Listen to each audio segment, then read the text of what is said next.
Hello, everyone, and welcome to this edition of the USPTO Hour series. Apologies for the delay in getting started. I'm lead judge Ifti Ahmed from the Patent Trial and Appeal Board, and I'll be your moderator today. I'm pleased to be here with our acting Chief Judge Kyal Deshpande and Vice Chief Judge Mike Kim. And today we'll be discussing Director Institution of Inter partes and post-grant review trial proceedings. One disclaimer before we begin. Today's USPTO Hour is a presentation and discussion on updates on the Director Institution of AIA trial proceedings. We are doing our best to provide you updates in real time. Parties appearing before the office, however, should not cite to any particular statements made during this presentation as controlling authority.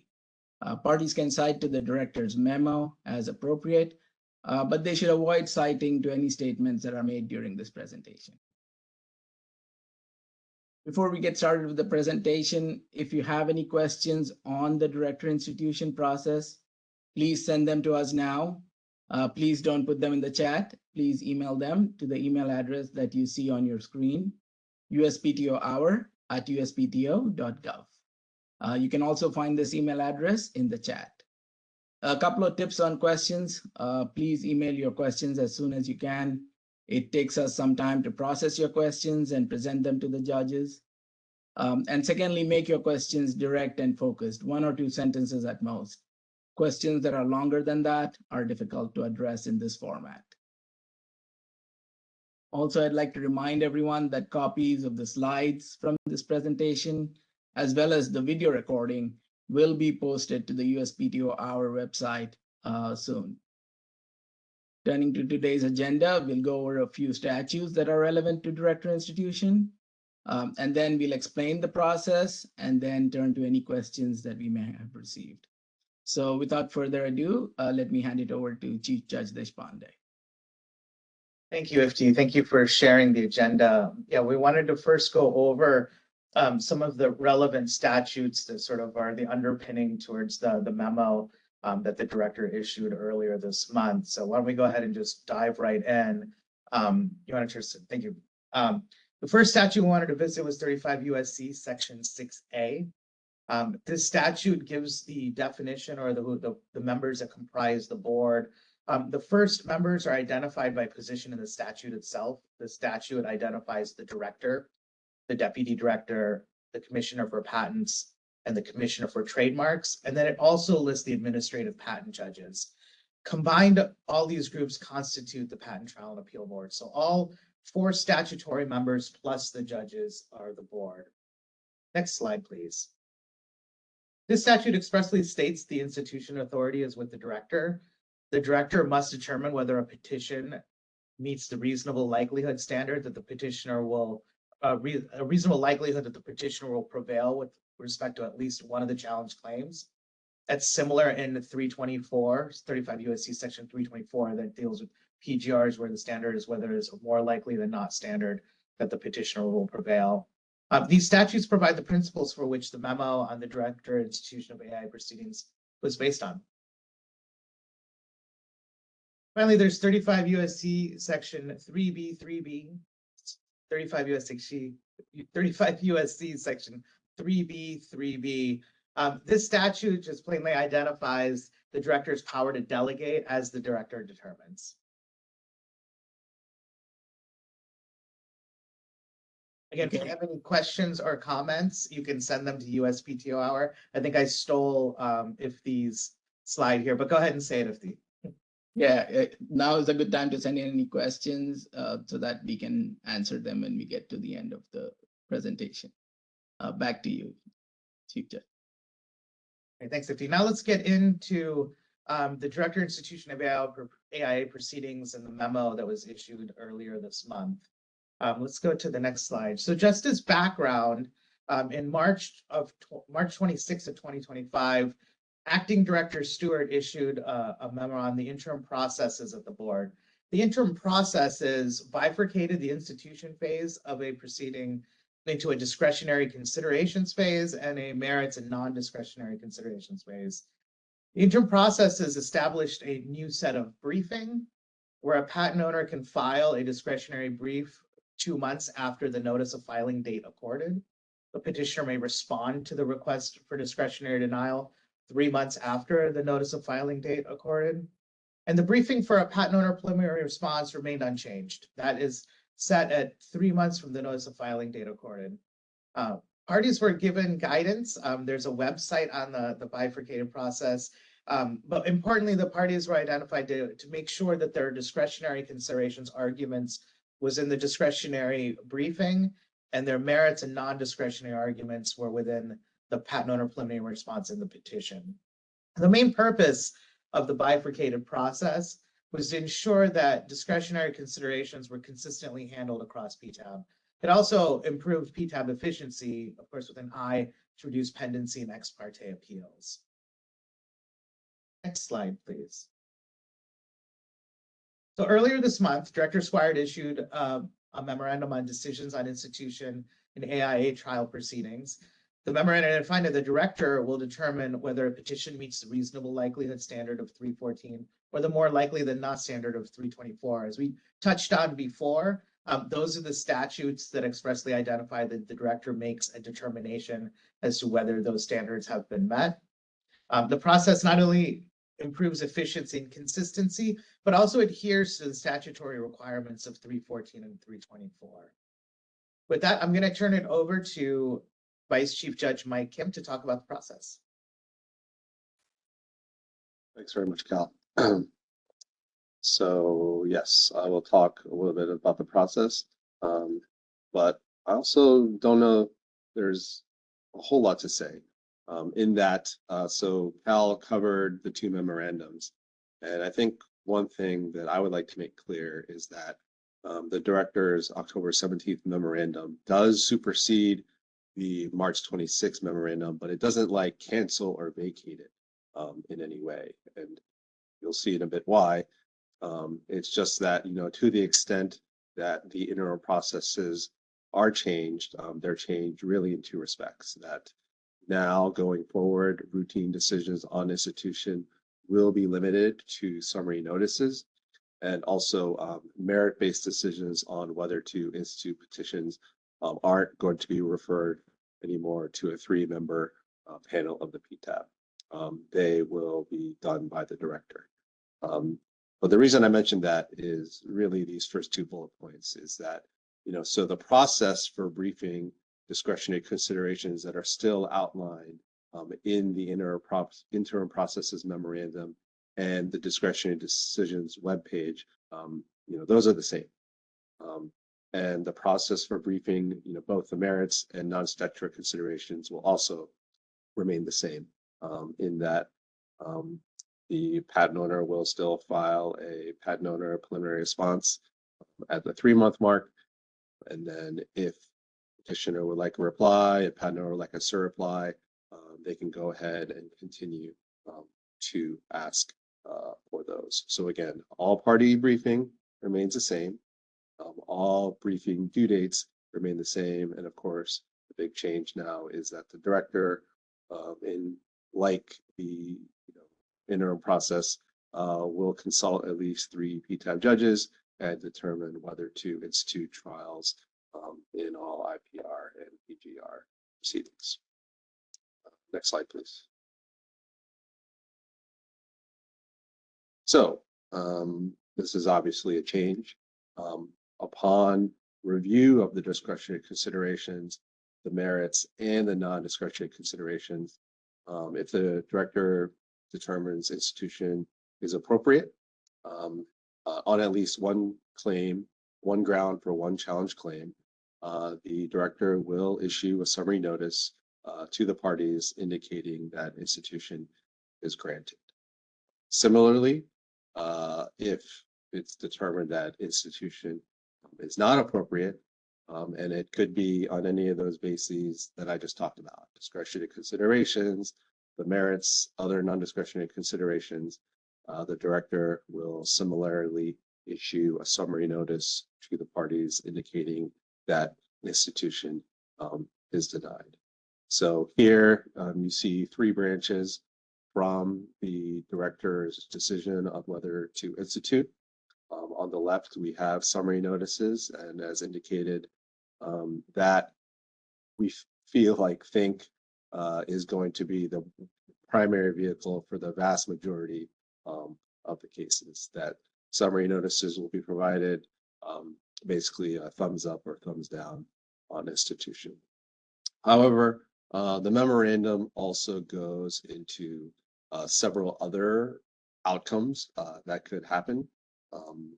So one is that the director may decide that, in a particular proceeding, there's a novel or important factual legal issue that needs to be addressed. Perhaps it, goes to policy or some other area that the director would like to go and opine on. In those cases, the director has the option to issue a decision on institution addressing those issues. And perhaps importantly, this could be on a grant of institution, but it could also be in a denial of institution as well.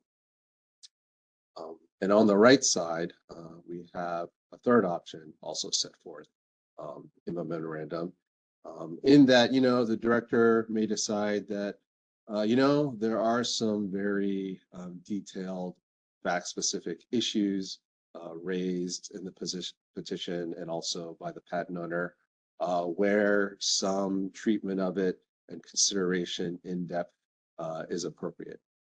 For example, the case may hinge on a very complex claim construction issue. There could be a very involved priority analysis, either of the patent itself or of the patents or other references cited. There could also be a real party and interest determination that could really hinge on the facts that kind of requires a fulsome analysis to decide. So in those cases, certainly the director has the option to issue a decision under the director's name. However, the director also may decide to refer that decision on institution to address those and other issues to one or members of the PTAB. So certainly for any of these options, if and when any of these decisions are made, there will be something written placed into the file with notice provided to the parties. Next slide, please. As far as the trial phase goes, any IPR or PGR that is instituted will be referred to the PTAB to conduct the trial. As required by the statute, there will be a 3-member panel of the PTAB that will be assigned to that case at that point to conduct the trial. And that panel is going to be assigned according to our PTAB standard operating procedure 1, which set forth some guidance, for example, experience of the judges, technology, jurisdiction, workload, what other due dates they have coming up on their docket. All those things go into consideration in deciding to assign a panel. And besides that, there really are no changes to conducting the actual AIA trial itself. At that point, it's handed off to the panel, and they will see it through to its conclusion. Next slide, please. So some really quick takeaways we think will be of practical help to you out there in the public is, again, all party briefings stay the same as before October 20th. All the due dates remain the same.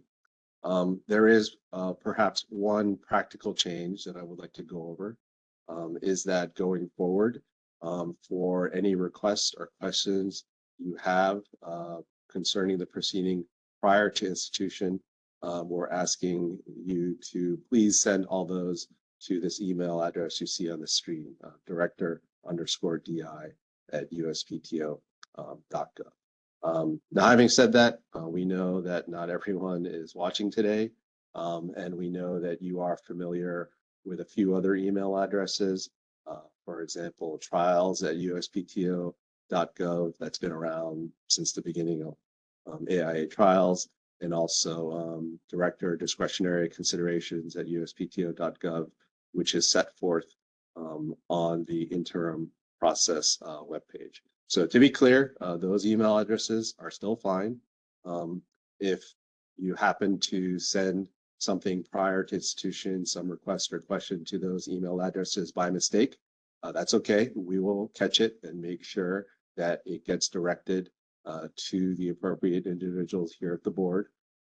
Having said that, we recommend, ask that if something is prior institution, that you do email it to this address, director_DI@uspto.gov going forward.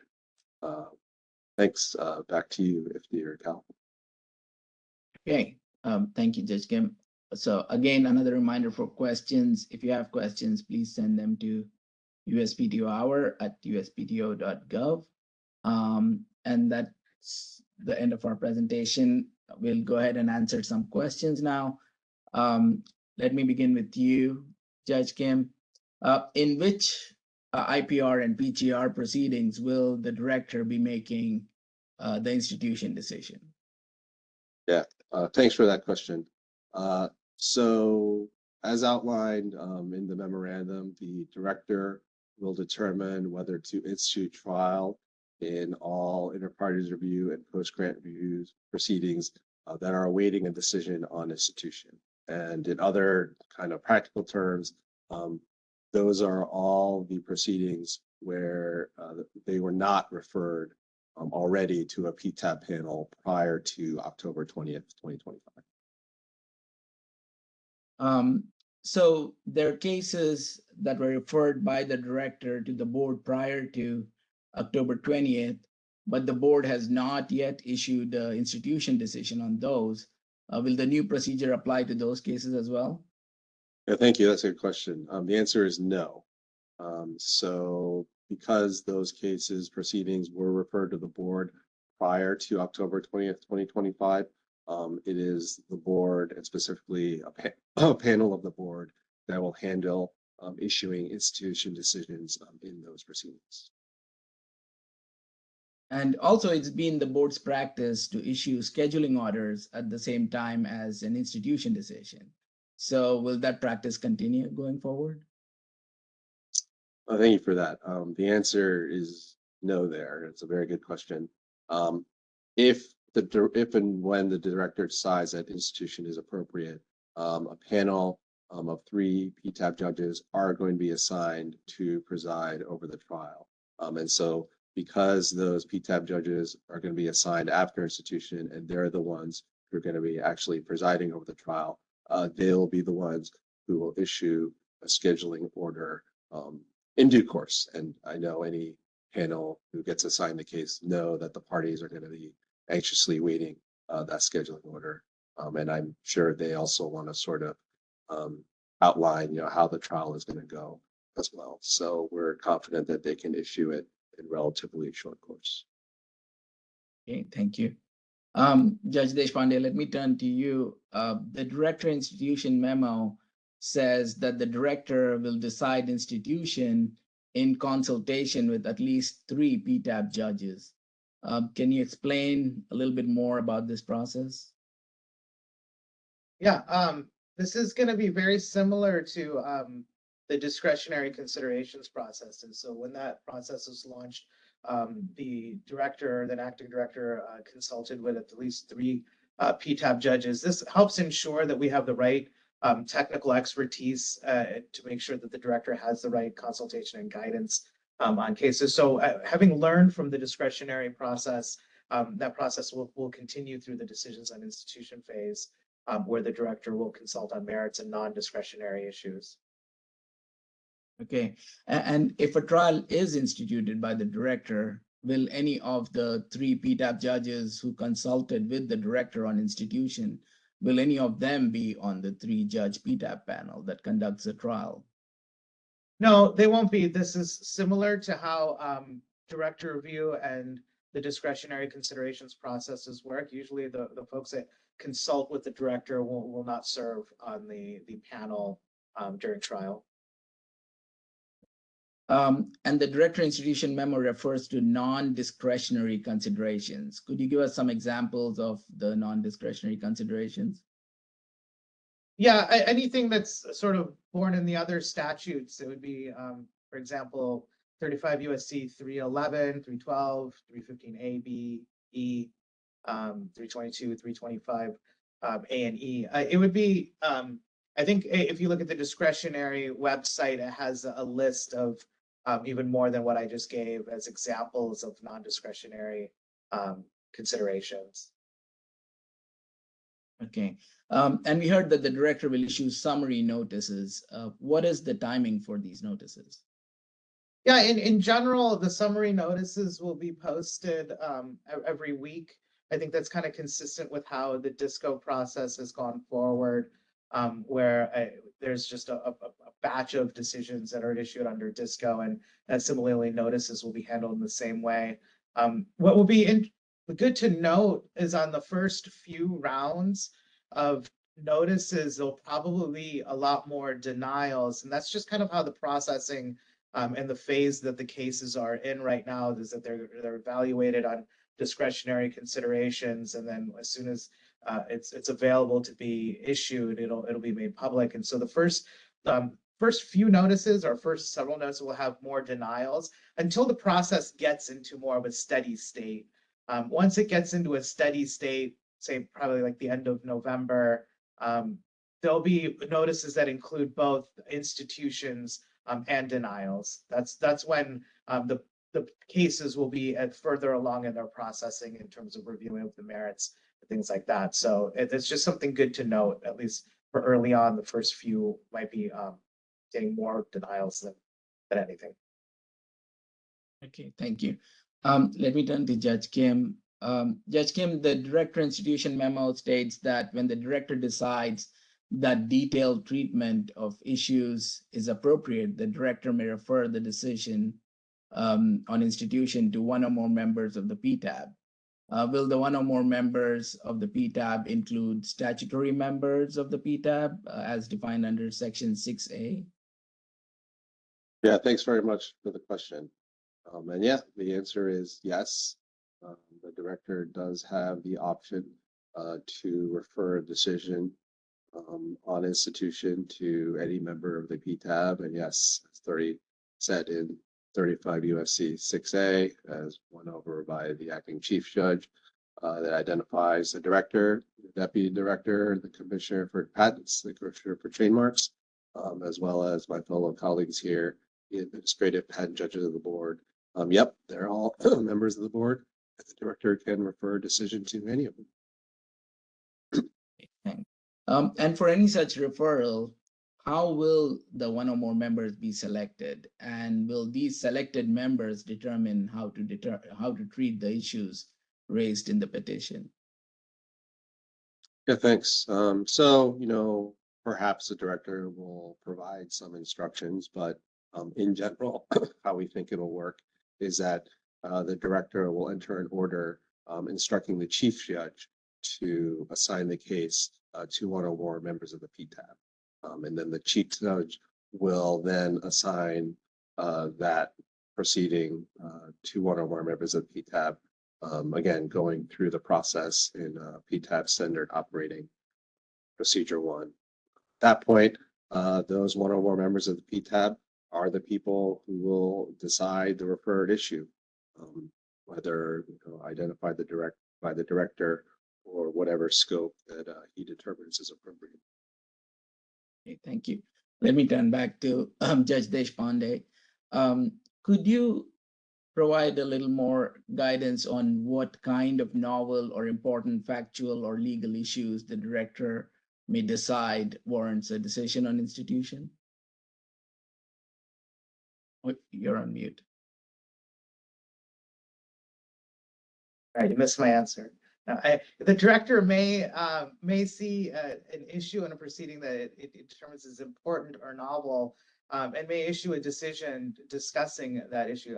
one such issue could be the quality of the search done at the time of examination as compared to how a petitioner has identified the prior art it relies on in the petition. Petitioners might provide a detailed explanation how it identifies their art, including the terms they search for or the databases they used, or any other searching technique that might have been different than what the examiner relied on. This could be important in determining exactly how there was a potential office error during the examination process, and the case should go to institution. So that this is just one example that a director might find as an important or novel issue.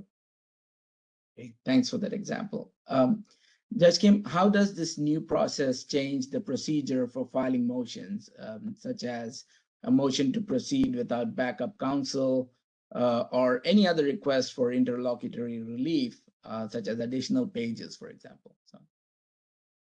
Yeah, thanks. That's a good practical nuts and bolts question again. And for motions that are pre-authorized, again, they should just be filed within the prescribed time periods, whether it's pre-authorizations to file prolonged BJ motions or anything outlined in the interim process. But as I noted, one shift is that we are asking that prior to institution, all other interlocutory requests, for example, for motions or requests that are not pre-authorized, they should be sent to director_DI@uspto.gov. And again, the director discretionary decision at uspto.gov email address, which is set forth on our interim process webpage, is going to be operational and it will be monitored. But again, we think you hopefully simplify the process for you all by sending them all to that one email address. And then after institution, we're asking that all such interlocutory requests be sent to trials@uspto.gov. And kind of coincidentally at that point, there will be a trial instituted. And I think you addressed this a little bit during your presentation. Will this new procedure require parties to file additional briefs? Yeah, thanks. But it's a good question. Just to reiterate that no, all their briefing requirements will remain the same. The institution decision is going to be based on arguments set forth in the discretionary denial briefing, if there is any. There are still some cases where there aren't. Certainly the petition, the patent owner preliminary response, again, if filed, and any other authorized briefing. Yeah, so yeah, patent owner wishes to argue that institution should be denied in view of discretionary considerations, the patent owner should still file a brief that explain the facts and other circumstances that warrant discretionary denial. And the petitioner again may file a brief opposing the patent owner's request. And again, these are all set forth on our interim director discretionary process webpage. Okay. And if a party believes that additional pre-institution briefing is necessary, how do they go about making that request? Yeah, thanks. So the process overall, again, hasn't changed. They can send an email to director_DI@uspto.gov to make the request. Also, the standards haven't changed.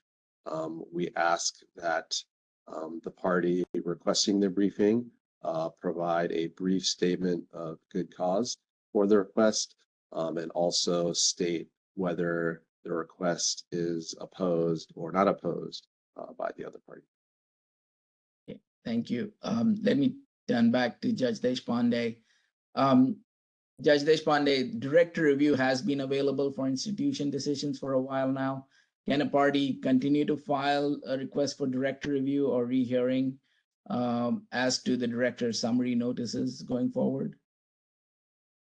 Yeah, that has not changed. Those processes remain as they were. Just a reminder for those viewing that when there is a grant of institution, there is a 14-day, you have to file for director review or rehearing within 14 days. If there's a denial of institution, you have to file for rehearing or director review within 30 days. But both of those processes are still running and available for DIs. There will be, yeah, I would just remind parties to be mindful of the standard for rehearing is misapprehended or overlooked. Okay. And if a party files a rehearing request on a decision on institution that was decided by a 3-judge PTAB panel prior to the director making institution decisions, will this rehearing request be decided by the panel or by the director?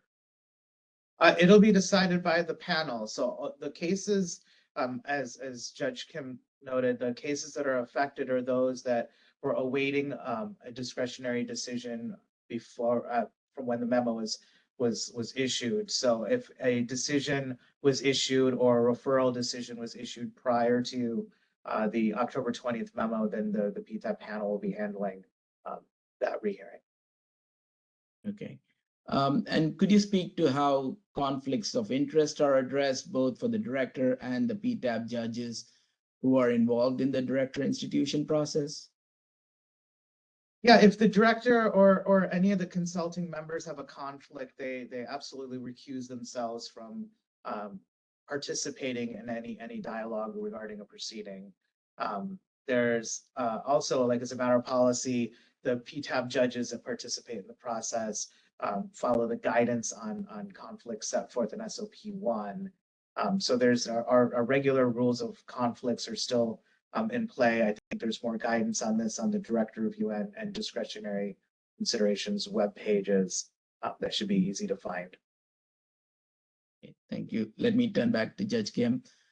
For any pending PTAB proceedings subject to the director institution process, which have not yet received a decision on institution, what is the contact information for case-specific questions? Yeah, thanks, Steve. I think I will sound like a broken record at this point, but yes, go ahead and submit all pre-institution case-specific questions to director_DI@uspto.gov. And after institution, all those case-specific questions should be sent to trials@uspto.gov. And then how about general questions relating to the director institution process? What is the contact for that? Yep, same as the ones I said before. Okay, thank you. Let me turn to some more questions. How much of his own time does the director expect to devote to these decisions, either in total or on average per case? Let me take that one. You know, a time on a case is he's gonna spend as much time as it takes to resolve the case. There's not an expected amount. There's not a maximum amount. He will spend as much time as it takes to work on a case and make sure that it's been thoroughly vetted and adequately resolved. So I think it would be hard to put a number to exactly on how much time that is per case. Okay. If a request for an IPR on the first patent was discretionarily denied based on settled expectations, will requests for IPRs on the rest of the patent family also be discretionarily denied, assuming the prior art was identical for all of the patents? Let me take that one too. That's from a different memo dealing with discretionary considerations, but let's just be helpful in giving some guidance. It's hard to tell a hypothetical on such limited facts. There's so many things involved in discretionary considerations and so many things that can be argued that it's not, I'd be doing a disservice to everybody by giving what is a preemptive answer on just a limited set of facts. So the discretionary considerations, we've always guided folks to make the arguments that you have, flesh out the story that you have as to why your petition should be going forward or why discretionary denial is warranted. And it can be a fulsome explanation. All of the decisions are made on those are based on all of the arguments that have been presented. So I appreciate the small fact pattern here, but I don't think it would be fair to sort of give a couched answer considering how many other things actually are brought into that decision. Okay. And I think you addressed this briefly before. What will the summary institutional denial notices look like? Will they contain certain reasoning and analysis like the recent discretionary denial decisions? Yeah, so I can take that one. The short answer is no. There are going to be summary notices, which again, is kind of the proverbial thumbs up or thumbs down on specific cases, unless the director kind of goes the other routes because there's a novel or important legal or factual issue, or decides to refer to the board because there is some sort of detailed treatment necessary. No, the summary notices will just be that very quick summary notices. Judge Kim, you mentioned that briefing remains the same. Does that mean that the merits and discretionary issues are still addressed in bifurcated papers? Is that clear? Could you please clarify? Yes, that's absolutely correct. That anything regarding discretionary considerations does operate on the interim process timeline, where the patent owner submits their briefing at the 2-month mark, and then petitioner follows 1 month later, and then anything else, merits or non-discretionary considerations, go through the normal process since the beginning of trials of filing it in the patent owner preliminary response. And then if there is good cause for a reply, it's a reply. The petitioner can make the request to the board for that briefing to enter those arguments responses. Okay. Another clarification someone wants to know. The director will issue one decision that either denies for discretion, denies for merits, or institutes. Is it correct that we will not know whether the denial was based on discretion or on the merits? Sure, I can take that one. So that is correct for the summary notices, because there really isn't going to be an explanation. Yes, there will be an indication of the basis for that in the summary notices. Okay. Should the parties no longer expect a separate decision on discretionary denials 1 month after the POPR has been filed? Yeah, that's correct. Now that the director is handling decisions on institution, there will be the director decisions, whether the summary notice or a detailed explanation or referral. There will not be separate decisions on discretionary consideration unless the director identifies an important or novel issue that the director wants to address. In those cases, there will be a decision that would issue, but in general, there's not going to be separate decisions on discretionary considerations like there have been. Okay. Another question on timing. Is there guidance on the timing of when the director intends to begin issuing his decisions?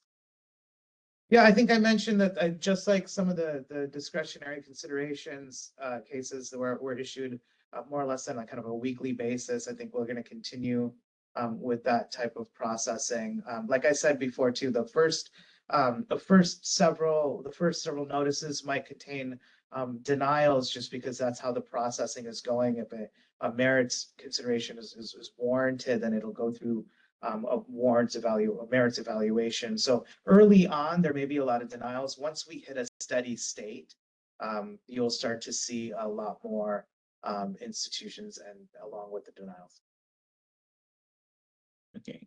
One more question on timing. Will you please detail the timing of the 3 branches on the slide that you had, especially the referral, which would have to happen early enough for an institution decision to be issued by 6 months from the filing date accorded? Yeah, thanks. I can take that. And that kind of goes on what actually Chief Judge Esponde said, is that we will go on a roughly weekly cadence, and we will issue decisions, whether with summary notice or otherwise, sort of when they're ready to go. But yes, certainly a more detailed decision, either from the director or after a referral to the panel, is going to require some time for both the director internally to sign off on whatever decision he has on the important issue, or provide the one or more PEMBOs, members of the PTAB, who the case was referred to really get a handle on and issue a decision. So yes, those parts of the process, we are cognizant they will take more time, And so we sort of have built that into our workflow. Okay. Will the director's summary notices state whether the decision is being denied on discretionary versus merit grounds? I think you addressed that as well. Yeah, I'll just expand on it. They won't provide that type of guidance. And the summary notices will be we're not going to separate denials based on whether it was a discretionary denial versus a merits-based denial.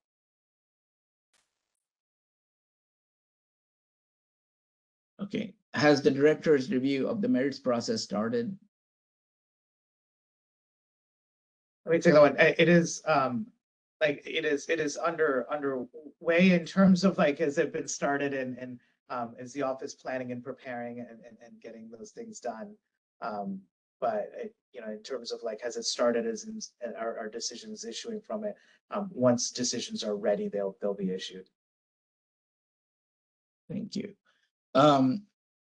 Judge Kim, we have quite a few email addresses now. So the question is, after institution, should case requests go to the trial inbox or to one of the director's inboxes? Yeah, thanks. So again, it depends on the stage of the case. If it's before institution, because it's a director who's making an institution decision now, those should go to director_DI@uspto.gov. But after institution, because a trial has been instituted, they should go to trials@uspto.gov. But again, we understand in the transition period, there's probably going to be a little bit of confusion. And so that's fine. We will monitor everything and make sure that we don't miss any. And I guess if we don't respond and you want to follow up to it just to make sure, that's no problem at all. We certainly don't want to miss anything either. Thank you. Someone's asking about supplemental pre-institution briefing requests that were sent before October 17th. Will the original panel handle those? How will those be addressed?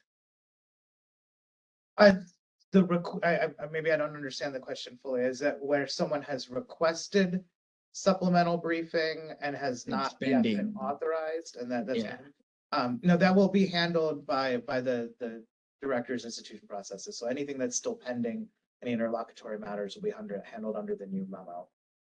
Do they need to resend that request or? The email address that Judge Kim gave is a good one to just send a note saying, just so you know, there is a pending, but we're definitely looking to make sure that we're capturing everything that needs to be collected. Another question about timing of when the summary institution decision may issue. Will it be closer to the 3-month mark or more to the 6-month mark after the notice of filing date accorded? Yeah, it's gonna be before the 6-month mark. I think we will ensure that we maintain that we're going to meet all statutory deadlines. But where before that 6-month mark it's just premature to say.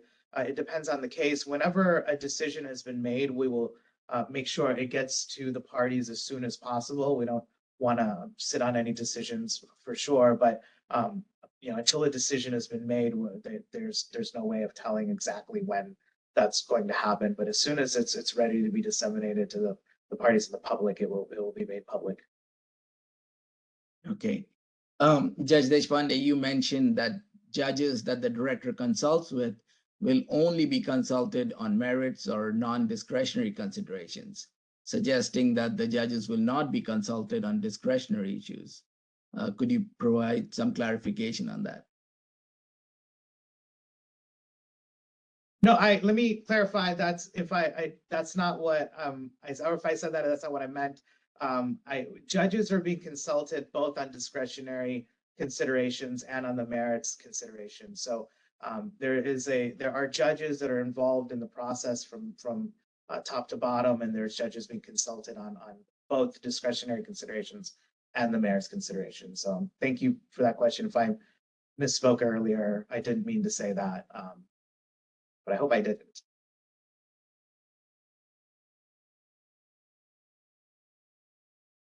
Here's a good one. What will be the document type or types that the director decisions on the PTAB open data site? What will be the document type for the director decisions? Yeah, so certainly these decisions will appear on the open data portal. I'll be honest, I don't have a firm answer on that one, but because it is an institution decision, it is possible that it'll come as an institution decision. But yes, stay tuned. Okay. At this point, we're getting a lot of questions that we've already answered, so I'm going to go ahead and wrap up. I'd like to thank everyone who joined us here today. I hope you found the information that we presented helpful. I'd like to thank Acting Chief Judge Deshpande and Vice Chief Judge Kim for sharing their time and expertise with us today and for answering all of the questions. You can learn more about the upcoming USPTO Hour presentations and find our slides on the USPTO website. Thank you for joining us and have a great rest of the day.